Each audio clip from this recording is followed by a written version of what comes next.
This module is a brief overview of Amazon's pay-per-click system. In the next module, I will show you in a live demo of exactly how to create your pay-per-click campaigns and how to use pay-per-click. Amazon's pay-per-click is Amazon's primary advertising system. It uses what is called a query search system to show a seller's ad to a prospective customer. A query search basically means a search for one or multiple terms.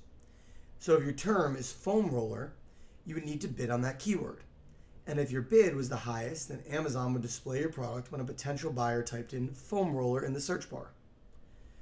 You only pay for pay-per-click when someone actually clicks your ad.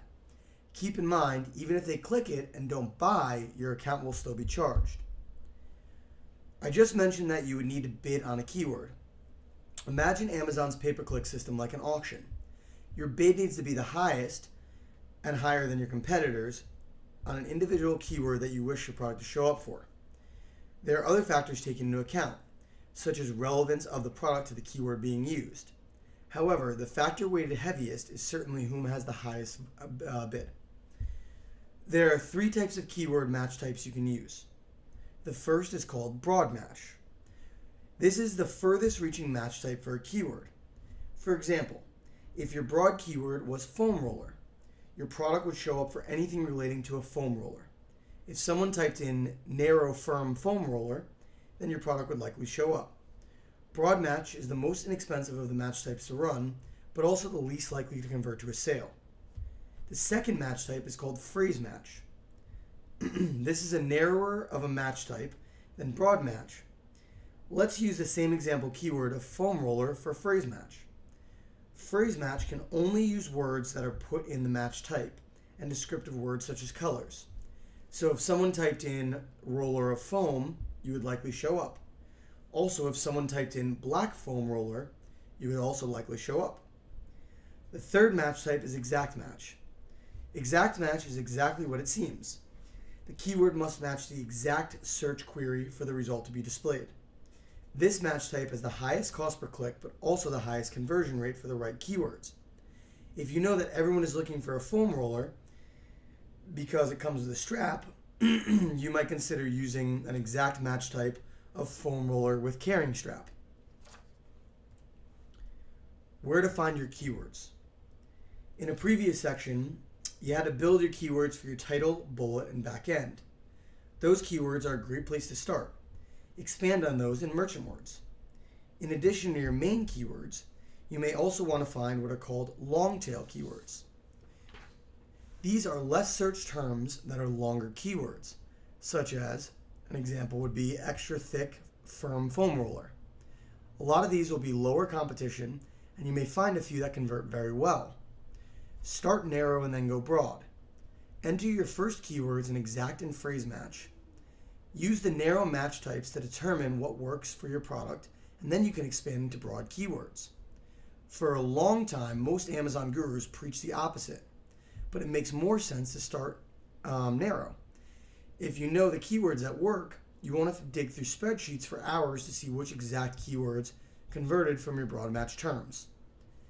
Instead, the exact or phrase term will be right in front of you on your campaign manager. You can use the best performing exact and phrase matches to create a broad match campaign. By starting narrow and then expanding, you know customers are already interested in the specific keyword you used. Search term reports. In your new broad match campaigns, enter all your highest converting keywords. Let that campaign run for 7 to 10 days and then run a search term report. To run a search term report, scroll over the Reports tab on the top and click Advertising Reports. Click Search Term Reports on the top bar, and then click Request Report. Next, you want to refresh the reports, and then click the Download button next to the report you just requested. The search term report is generated in a Notepad file. You need to copy and paste and enter the document into an Excel or open Office Sheets. For this purpose, the categories on the sheets to really pay attention to are customer search term, keyword, match type, and product sales. The customer search term is what the customer actually typed in, while the keyword is the keyword you bid on. So if the match type is broad, customer keyword is extra firm foam roller, and the search term is foam roller, and sales are high, then you want to add extra firm foam roller to your exact keyword campaign. You are using the keywords you already know convert well to find variations of the keywords that will convert well on Exact Match. Keep the keyword. Deciding to keep running a keyword depends on a few factors. The first and most important is, what is your ACoS, or advertising cost of sale? Are you making money on each sale? This depends on how much margin is in your product. For example, if it costs you $5 to make a sale for the keyword foam roller and you have a $7 profit margin, you could consider keeping the keyword. That margin is certainly not optimal, but you're still making some profit. This also means if you're making sales that way, you'll probably rank your product organically for that keyword. So you may want to keep that even though you're making small margins to use it for ranking.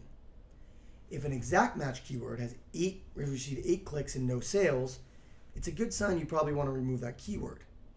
There are a few exceptions to this, such as if the keyword click cost is extremely low.